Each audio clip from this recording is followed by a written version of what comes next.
구약 성경에서 하나님을 표현할 때 여러 이름으로 표현하는데요. 어떤 목사님이 이제 조사를 해보니까 한 70여 가지 이상이 됩니다. 중복되거나 비슷한 건 빼고 종류별로 얘기를 해보면 하나님을 이런 하나님입니다 라고 표현하는 것이 한 70여 가지가 넘는다는 거죠.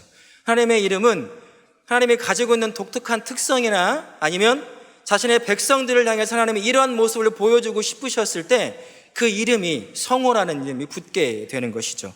그처럼 하나님은 자신의 이름이 불리는 것처럼 자신의 자녀들을 향해서 특정한 이름을 부르시기를 좋아하시는 것 같아요. 오늘 예배소서 5장 1절부터 14절까지의 말씀을 통해서 하나님이 나를 어떠한 모습으로 부르시기를 원하시는지 함께 나눠보면 참 좋겠습니다. 오늘 보면 1절에 보시면 바울 사도는 하나님의 자녀로 부름받은 우리는 하나님을 본받는 자가 되어야 한다고 합니다. 웃지 마세요. 가끔 모이실 때가 있어요. 하나님은 본받는다는 말은 뭘까요? 우리말로 하면 하나님을 흉내내는 거예요. 그리고 그분의 삶을 따라 사는 것을 말합니다. 그런데 하나님은 보이지가 않잖아요. 그죠? 보이지 않는 하나님을 어떻게 흉내내며 어떻게 따라갈 것이냐, 따라 행할 것이냐, 이런 의문이 들 수 있습니다. 그 답은 2절에서 찾아볼 수 있는데요. 2절 보시면 그리스도께서 너희를 사랑하신 것 같이 바로 그리스도 예수이십니다. 전능하신 하나님이시면서 완벽한 인가이신 하나님, 그분을 흉내내면 되는 것입니다. 그분의 삶을 따라 사는 것이 하나님을 본받는 자가 되는 것입니다. 그러면 다시 한번 질문을 하면 예수님을 본받는다는 것은 무엇일까요? 그것 또한 2절 전체를 통해 찾아볼 수 있습니다. 2절 전체 한번 읽어볼까요? 시작. 그리스도께서 너희를 사랑하신 것 같이 너희도 사랑 가운데서 행하라. 그는 우리를 위하여 자신을 버리사 향기로운 제물과 희생제물로 하나님께 드리셨느니라. 네, 그렇습니다. 그리스도가 나를 죽기까지 사랑했던 그 사랑 안에서 거하는 것, 그 사랑 안에서 행하는 것이 바로 예수님을 본받는다는 것입니다. 사랑 가운데 행하는 삶은 교회 공동체 안에서만 이루어지는 게 아닙니다. 실제 우리의 삶의 현장이 어디입니까? 나의 가정이고 나의 직장이고 내가 맺게 되는 많은 관계가 있는 그곳, 세상이 바로 내가 실제로 살아내야 할 삶의 현장인 것이죠. 이 삶의 현장에서 그러면 하나님 예수님을 본받는 자가 어떻게 불림받을 것이냐, 그것은 8절 말씀을 통해 찾아볼 수 있습니다. 8절 말씀 같이 한번 읽어볼까요? 시작. 너희가 전에는 어둠이더니 이제는 주 안에서 빛이라. 빛의 자녀들처럼 행하라. 아멘. 네, 빛의 자녀입니다. 하나님은 우리를 부르시기를 빛의 자녀로 우리를 부르신 것입니다. 세상에서 우리가 불려야 될 이름은 다른 이름이 아니라 빛, 때로는 빛의 자녀라는 것이죠. 왜 하나님은 다른 이름이 아닌 빛이나 빛의 자녀로 우리를 부르셨을까요? 이것은 요한복음 8장 12절에서 그 답을 찾을 수 있는데요. 예수님께서 자신을 두고 뭐라고 말씀하시냐면 나는 세상의 빛이니. 오늘은 말씀이 스크린에 잘 안 나올 겁니다. 저만 보십시오. 스크린에 자꾸 띄우니까 시간이 너무 많이 가가지고 제가 읽어드리는 걸로 할게요. 예수님이 자신을 빛이라고 말씀하셨습니다. 그러니 예수님의 사로잡힌 인생, 예수님의 인생의 주인으로 사로잡힌 사람이 무엇으로 불리는 게 당연하겠습니까? 무엇으로요? 빛이나 빛의 자녀로 불리는 게 너무나 당연한 것입니다. 그래서 마태복음 5장 14절부터 16절까지는 이렇게 말씀하고 있습니다. 너희는 이 세상의 빛이니라. 그러니 집안의 모든 사람에게 비치고 이같이 너희 빛이 사람 앞에 비치게 하여 그들로 너희 착한 행실을 보고 하늘에 계신 너희 아버지께 영광을 돌리게 하라. 이렇게 하나님께서 우리에게 말씀하신 것입니다. 우리가 빛의 자녀인 것이 예수님께서 빛이시기 때문에 내가 빛의 자녀로 불림받는 그 이유 말고도 또 하나가 있는데 바로 마태복음 방금 읽어드렸던 5장 16절의 말씀처럼 모든 사람들에게 비치게 하기 위함인 것입니다. 다른 말로 하면 예수님을 빛이신 예수님을 내 삶의 주인으로 모신 사람들은 그 어느 곳에도 감춰질 수 없는 존재라는 거예요. 숨길 수 없습니다. 내가 아무리 숨기려고 해도 내 안에 계신 빛이신 예수님 때문에 숨겨질 수가 없는 것입니다. 예수님의 공생 기간이 어떤지 아십니까? 그분이 3년 동안 유대 땅에서 사역하실 때 유대 땅 전체가 대혼란스러웠습니다. 어쩌면 모든 대화의 그 화두가 예수님, 그분이 행하신 놀라운 역사였을 것입니다. 그분은 감춰질 수가 없었어요. 오실 때도 그랬고, 오시고 난 이후에도 그렇고, 그리고 앞으로 다시 오실 때도 온 천하가 예수님이 어떠한 분이신지를 다 알게 된다고 말씀하셨습니다. 그분이 내 안에 계시니, 우리 안에 계시니 어찌 우리가 숨겨질 수 있겠습니까? 우리가 드러나는 것은 너무나 당연한 것입니다. 왜 하나님은 우리를 빛의 자녀로 부르셔서 이 세상에서 감춰지지 못하는 자로 부르셨을까요? 그분이 오신 목적을 발견할 수 있습니다. 그분이 오신 목적이 뭡니까?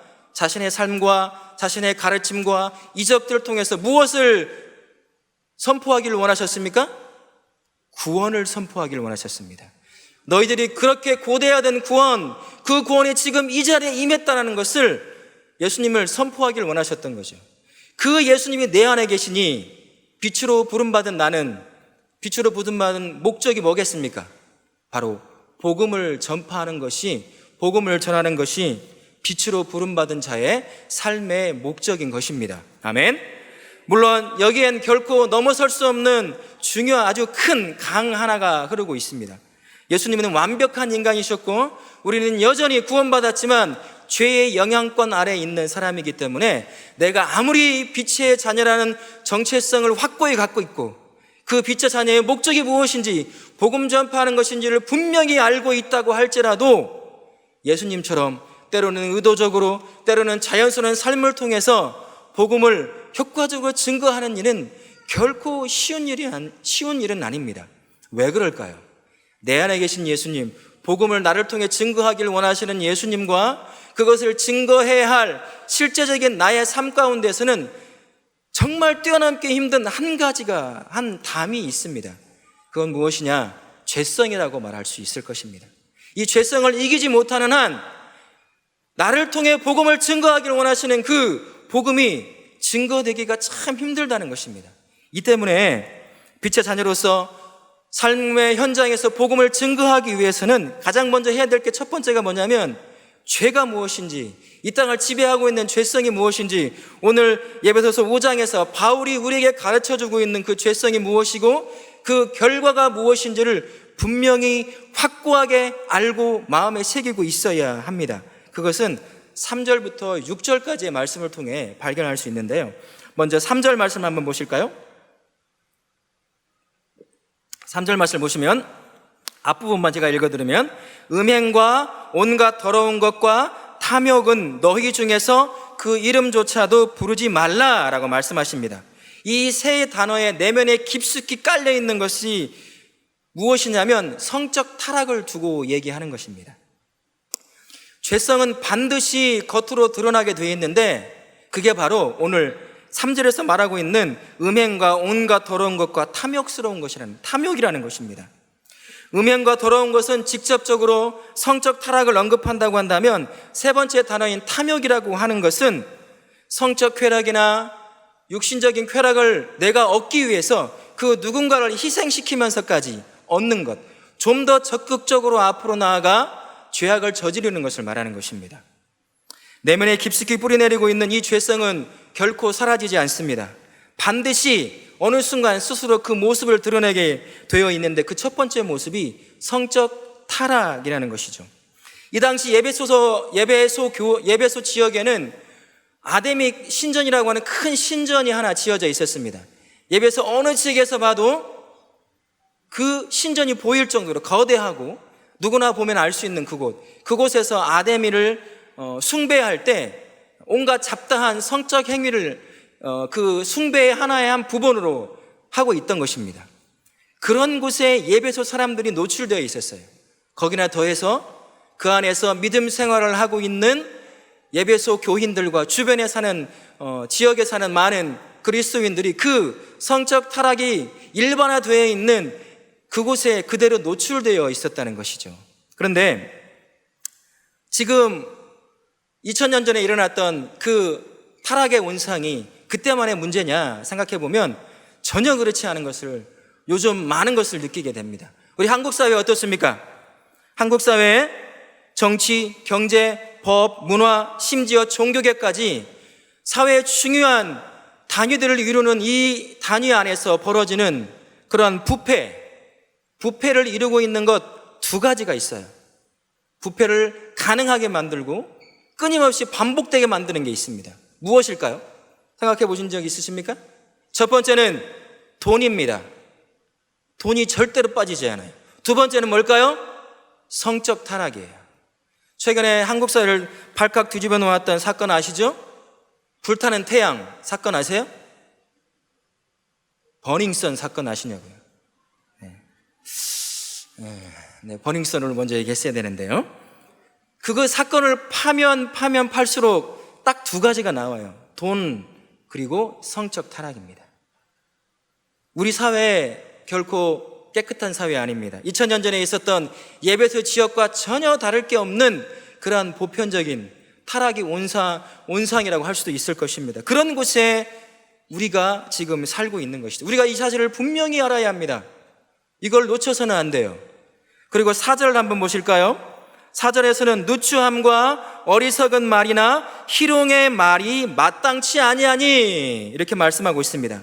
이 세 단어는 내면에 깊숙이 박힌 죄가 마치 행동으로, 입으로 드러나는 그러한 것을 말해주고 있는 것입니다. 이 세 단어들 중에서 누추함이라는 단어를 좀 더 우리식으로 좀 더 받아들이기 쉬운 단어로 표현해 보면 이렇습니다. 부끄러운 행동 아니면 부끄러운 말 이렇게 되는 거예요. 이 말은 일반 은총 가운데 만들어진 사회적 도덕적 표준이 다 무너뜨리는 그 사회적 도덕적 표준을 다 무너뜨리는 모든 행위와 말들을 두고 하는 것입니다. 최근에 제가 충격적으로 본 또 하나의 뉴스가 하나 있었는데요. 우리나라에서 최고의 이공계 대학이면 어디겠습니까? 서울대요? 대전에 있는 카이스트 아니겠어요? 거기서 벌어진 사건 하나입니다. 거기에 이제 석박사 과정 가운데 있는 사람들에겐 군 복무를 대체할 수 있는 특권이 주어져요. 전문 연구 요원이라는 제도를 두어서 군대에 가지 않아도 석사건 박사건 계속 자기 연구를 끊임없이 반복할 수 있도록 특권을 주는 것입니다. 근데 여기서 불법이 일어나기 시작하는 거예요. 이 사람들도 아침 몇 시부터 출근을 해서 몇 시까지 퇴근을 해야 되는데 이제 대출을 해주는 거예요. 대출이 무슨 말인지 아시죠? 대신 출석 체크를 해주는 거죠. 학생증으로 아침에 출석해야 될 시간에 맞춰서 이만큼 들고 와서 다 찍어주는 거죠. 그리고 다시 기숙사 들어가서 자던 놀러 가든 그렇게 하는 거예요.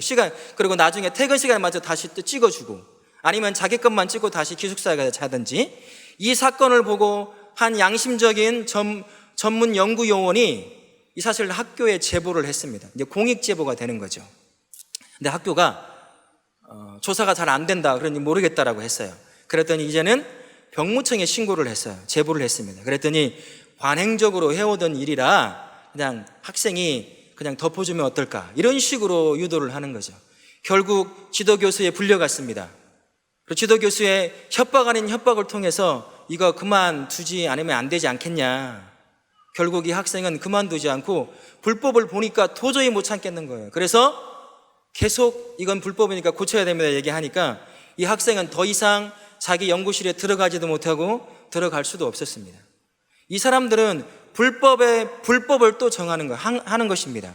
그런데 더 놀라운 것은 전혀 부끄럽진 않아요. 전혀 부끄러운 내색을 하지 않습니다. 그게 당연한 거예요.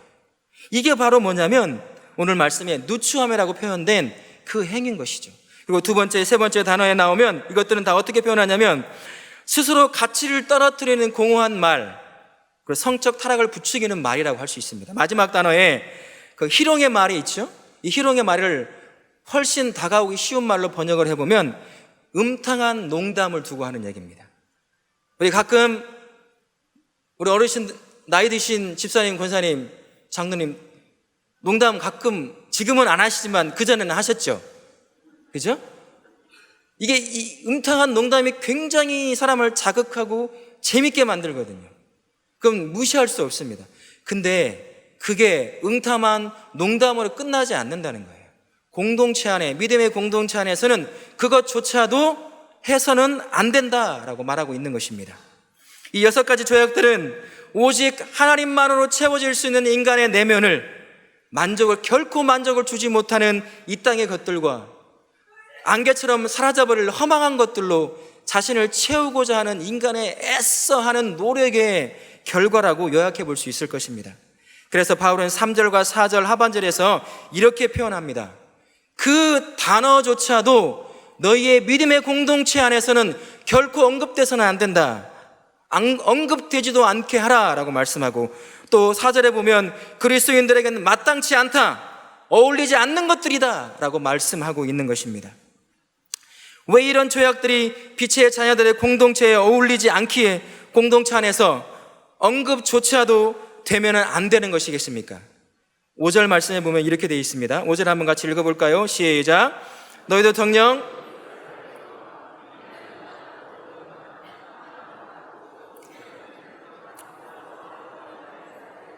얻지 못하리니. 뭐라고요? 이것이 다 무엇이라고 말합니까? 우상 숭배라고 말하는 것입니다. 우상 숭배가 무엇인가요? 전능하신 하나님을 대신해서 하나님이 만드신 연약한 피조물을 하나님인 것처럼 숭배하는 것입니다. 하나님은 그 어느 것보다도 우상 숭배를 극히 혐오하시는 것입니다. 그러니 당연히 하나님의 나라를 유업으로 얻을 수 없는 것입니다. 뿐만 아니라 9절 말씀 한번 보실까요? 9절 말씀 같이 한번 읽어보겠습니다. 시작. 빛의 열매는 모든 착함과 의로움과 진실함에 있느니라. 네, 빛의 자녀가 맺는 열매는 다른 열매가 아니라 모든 착함과 의로움과 진실함입니다. 전혀 음탕하고 추잡한 이런 것들과는 어울리지 않는 것입니다. 그러니 믿음의 공동체 안에서는 그 단어조차도 우리 이불을 통해 언급되어서는 안 된다고 말하고 있는 것입니다. 그러면서 바울은 이러한 허망한 삶, 이런 허망한 노력을 이기게 하고 치료하게 하는 완벽한 약 하나를 소개해요. 4절 하반절 한번 보실까요? 4절 하반절에 보면 마땅치 아니하니 오히려 뭐 하라고 되어 있습니까? 감사하는 말을 하라고 되어 있습니다. 감사하는 말, 감사하는 삶을 주 앞에 고백해내라는 것입니다. 채워지지 않는 욕망을 채우려는 모든 죄악들은 이기적 욕망의 표현인 것입니다. 결코 채울 수도 채워지지도 않는 그 욕망입니다. 반면에 감사는 자신의 이기적 욕망을 내려놓고 자신의 삶이 하나님의 은혜임을 고백하는 삶인 것입니다. 감사는 하나님을 나의 생명의 창조주이시며 존재케 하시는 분이시며 대속자이시고 하나님만이 나의 궁극적인 생명의 주관자라고 인정하고 고백하는 것입니다. 이런 그리스도인의 삶에서 이런 그리스도인은 세상의 허망한 것들에 쉽게 무너지지 않습니다. 아멘. 이 땅의 허망한 것들을 통해 만족을 누리고 싶은 욕망이 치솟아 오르십니까? 수요 예배 나오신 분은 적어도 그렇지는 않을 것 같아요. 이 놀고 싶고 쉬고 싶은 이 시간을 이기고 나오셨으니까 말이죠. 그런 마음이 들 때마다 이렇게 고백하십시오. 하나님, 자격이 없어 받을 수 없는 구원의 은혜를 누리게 하신만 그 사실 하나만 가지고도 감사합니다. 고백하시길 바랍니다. 전능하신 하나님께서 나의 아버지 되심에 그 하나만 가지고도 감사합니다 라고 고백하실 수 있기를 바랍니다. 이 고백이 나를 지배하려고 하는 이 욕망 가운데서, 나를 유혹하는 이 욕망의 세상에서 나를 자유하게 만들어 줄 것입니다. 사도 바울은 빛의 자녀가 살고 있는 세상이 바로 이런 세상이니 그 세상이 가질 최후의 결과를 너는 분명히 배웠고 알고 있으니 기억해내라고 5절에서 이렇게 말하고 있습니다. 이 결과는 하나님의 나라를 어떻게 한다고요? 유업으로 받을 수 없다. 이 세상이 살아가는 삶의 방식을 쫓아 사는 그 삶은 결코 하나님의 나라를 유업으로 받을 수 없다는 사실을 마음에 새기실 수 있기를 바랍니다. 눈과 귀와 마음을 뺏기지 말라고 바울은 가르쳐 주고 있는 것입니다. 바울이 새로운 진리를 가르치는 게 아니에요. 이미 예배소 성도들을 향해서 가르쳤던 것들 얼마나 유혹이 심했겠어요. 모든 사람이 다 그게 재밌다고 하고 모든 사람이 그게 진리인 것처럼 쫓아가는 그 상황 가운데서 소수의 그리스도인들이 이건 아니라고 살아갈 때 얼마나 유혹이 심했겠냐는 거죠. 그렇죠? 그럴 때 바울이 했던 것은 내가 너에게 가르친 진리가 있지 않니? 그렇게 살다가는 너는 결코 하나님의 나라를 유업을 받을 수 없으니 마음에 새기고 기억해내라고 말하고 있는 것입니다. 우리 또한 기억해내야 돼요.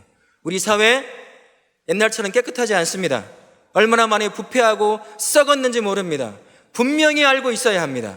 이 땅의 삶을 쫓아가다가는 하늘나라의 유업을 누릴 수 없다는 사실을 믿으실 수 있기를 예수님의 이름으로 부탁을 드리겠습니다. 아멘. 예수 안에서 사랑하는 성도 여러분, 이기적 욕망이 이끄는 이 땅의 삶의 방식에 현혹되지 않기를 바랍니다. 이 땅의 삶의 방식은 허망한 것임을 기억하십시오.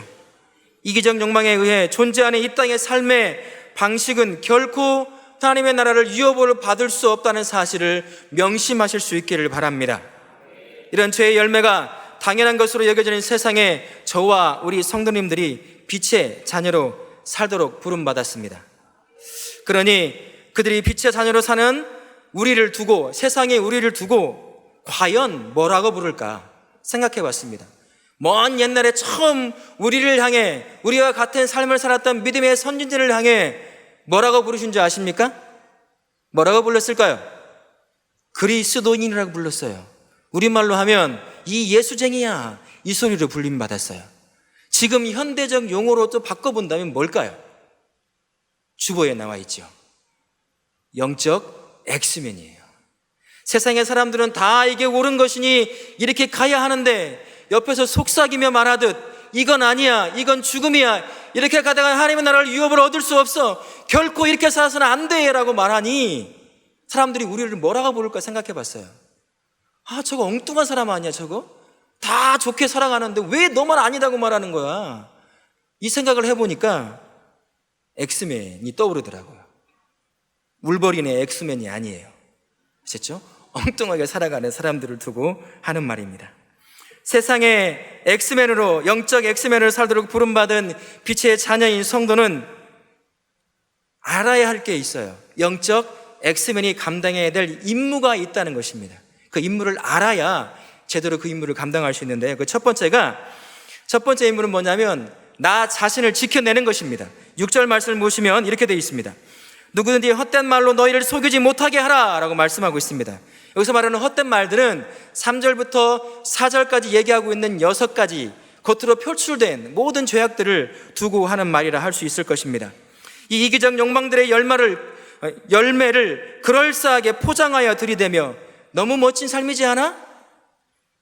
너의 자유를 마음껏 누려봐. 너는 이것들을 누릴 자격이 있다니까. 야, 제도하고 제도한다고. 그러니까 다 할 수 있어. 너도 하란 말이야. 이런 유혹, 하나님의 나라를 결코 유업을 얻지 못하게 하는 이 사단의 속삭임에 우리는 속아 넘어가서는 안 된다고 말씀하고 있는 것입니다. 마태복음 10장 16절을 요약하면 이렇습니다. 비둘기같이 순결하라. 우리 그리스도인들을 우리를 둘러싸고 있는 세상과 구별시키는 것은 거룩이요, 거룩의 실제적인 삶의 모습은 순결입니다. 순결을 통해서 나의 정체성을 지키실 수 있기를 예수님의 이름으로 부탁을 드리겠습니다. 아멘. 하나님 나라의 영적 엑스맨에서 살아가는 사람의 두 번째 임무는 7절 그리고 11절 상반절 말씀을 통해 찾아볼 수 있습니다. 그것을 요약해보면 이렇습니다. 헛된 말로 속이는 자들의 일에 참여하여 함께하지 않는 것입니다. 헛된 말로 속이는 자들의 일에 참여하여 함께하지 않는 것, 그것이 우리가 영적 엑스맨으로 부름받은 우리가 해야 될 두 번째 임무인 것이죠. 하나님 나라를 유업으로 얻을 수도 없고 하나님의 진노를 당하고 있는 사람들이 즐기는 삶의 방식을 함께 즐기지 말라는 것입니다. 이 말을 오해해서는 안 됩니다. 그들과 함께 이야기도 하지 말고 눈도 마주치지 말고 밥도 같이 먹지 말라, 그런 의미가 아니라 이 명령은 그들이 즐기는 부도덕한 삶의 방식을 함께 즐기지 말라는 것을 이야기하고 있는 것입니다. 뿐만 아니라 함께 즐기지 않는 수동적 거부를 넘어서서 능동적으로 그것을 거부할 수 있어야 한다는 거죠. 다른 말로 한다면 손해를 각오하더라도 함께 즐기지 않은 암묵적 압력과 협박을 강력하게 거부해야 한다는 것입니다. 잊지 마십시오. 함께 즐기자는 협박과 손해가 두려워서 그들의 이기적 욕망의 삶의 방식을 따라 사는 삶은 하나님의 나라를 유업으로 얻을 수도 없고 또한 하나님의 진노를 피할 수도 없다는 사실을 마음에 새기실 수 있기를 예수님의 이름으로 부탁을 드리겠습니다. 아멘. 세 번째 영적 엑스맨의 임무는 10절 말씀을 통해 찾아볼 수 있습니다. 모든 일에 주를 기쁘시게 할 것이 무엇인지 뭐 하라고요? 시험해보라 라는 말씀입니다. 마태복음 10장 16절에 보면 아까 읽었던 말씀인데요, 그 말씀의 또 다른 부분을 보면 너희는 뱀같이 지혜롭고라는 말씀이 있습니다. 우리가 사는 시대는 이전처럼 우리 권사님, 장로님들이 살던 그 이전처럼 단순한 시대가 아닙니다. 그 어느 때보다 복잡한 시대이고 또 앞으로는 더 복잡한 가치 판단을 해야 되는 그러한 시대에 우리 아이들이 살게 될 것입니다. 예전처럼 단순하게 보고 단순하게 오는 자극 그대로 반응해서는 결코 하나님의 영광을 드러낼 수 없습니다. 결코 나를 통해 원하시는 복음 증거가 되지 않는다는 것입니다. 우리는 지혜로워야 합니다. 뭐처럼 지혜로워야 한다고요? 뱀처럼 지혜로워야 합니다. 주의 말씀으로 끊임없이 내 자신을 만들어야 합니다. 세상의 모든 것들을 주의 말씀으로 해석할 수 있는 능력들을 지속적으로 길러 나가야 한다는 거죠. 그렇지 않고는 이전처럼 오는 자극 그대로 듣고 말하고 행동해버리면 복음을 증거하는 선한 영적 엑스맨이 되는 것이 아니라 복음을 가로막는 악한 영적 엑스맨이 될 수 있다는 사실입니다. 로마서 12장 2절 말씀을 보면 이렇게 되어 있습니다. 너는 이 세대를 본받지 말고 오직 마음을 새롭게 함으로 변화를 받아 하나님의 선하시고 기뻐하신 온전한 뜻이 무엇인지 분별하도록 하라. 이 말씀이 나의 삶의 습관이 되실 수 있길 바랍니다.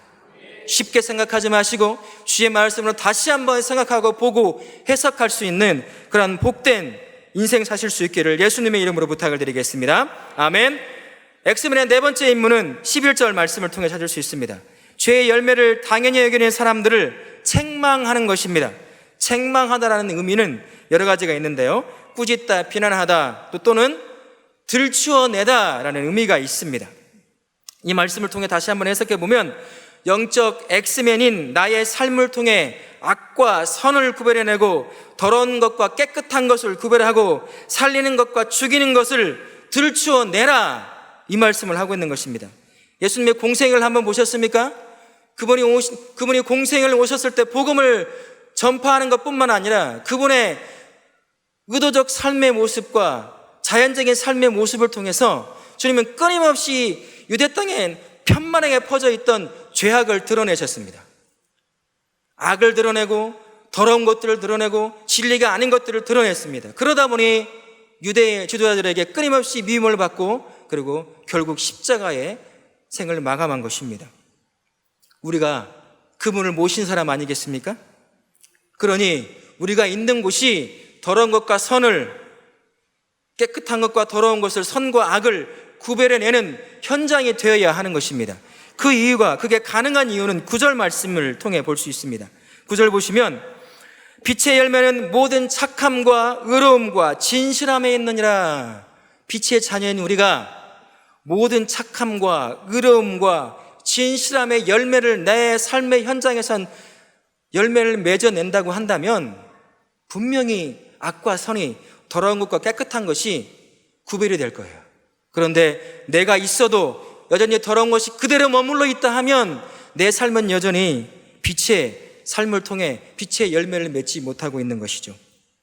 예수님 안에서 사랑하는 성도 여러분, 친절함과 관대의 열매로, 바른 것과 공정한 것, 정당함의 열매로, 믿을만함과 위선이 아닌 진실함의 열매로 이 땅에 부끄러운 것과 더러운 것을 들춰내는 삶이 되실 수 있기를 바랍니다.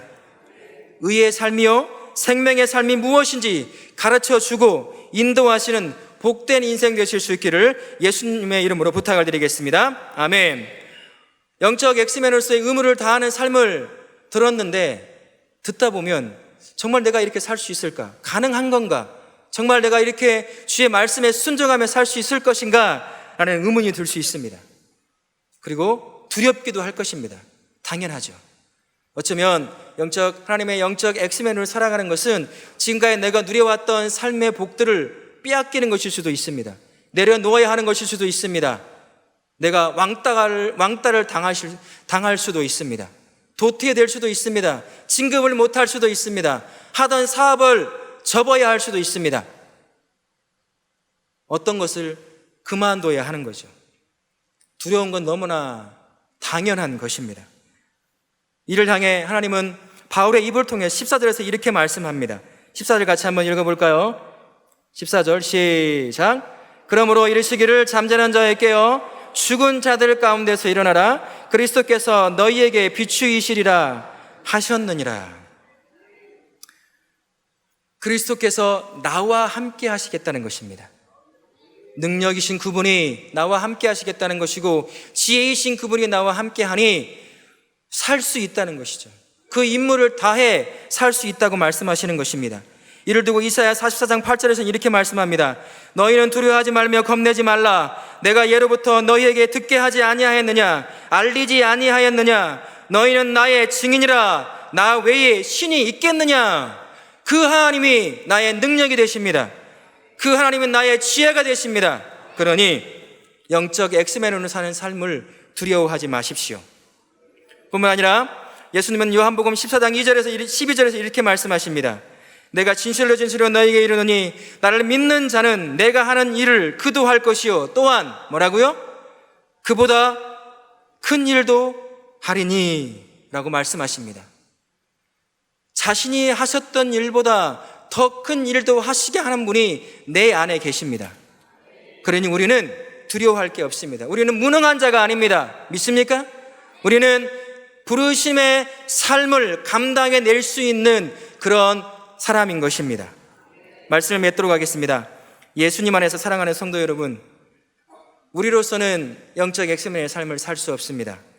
살아낼 수 없습니다. 하지만 기억하십시오. 나를 영적 엑스맨으로 살도록 나를 빚으신 빛으로 빛의 자녀로 부르신 예수님께서 함께 하실 것입니다. 그분이 내 능력이 되어 주실 것입니다. 그분이 내 지혜가 되어 주실 것입니다. 그러니 우리는 하나님을 기쁘시게 하고 사람들을 의의 길, 진리의 길로 인도하여 사람들을 살려내어 그들 행복하게 할 수 있습니다. 그러니 빛의 자녀인 영적 엑스맨이 되는 것을 두려워하지 마시기를 예수님의 이름으로 부탁을 드리겠습니다. 아멘.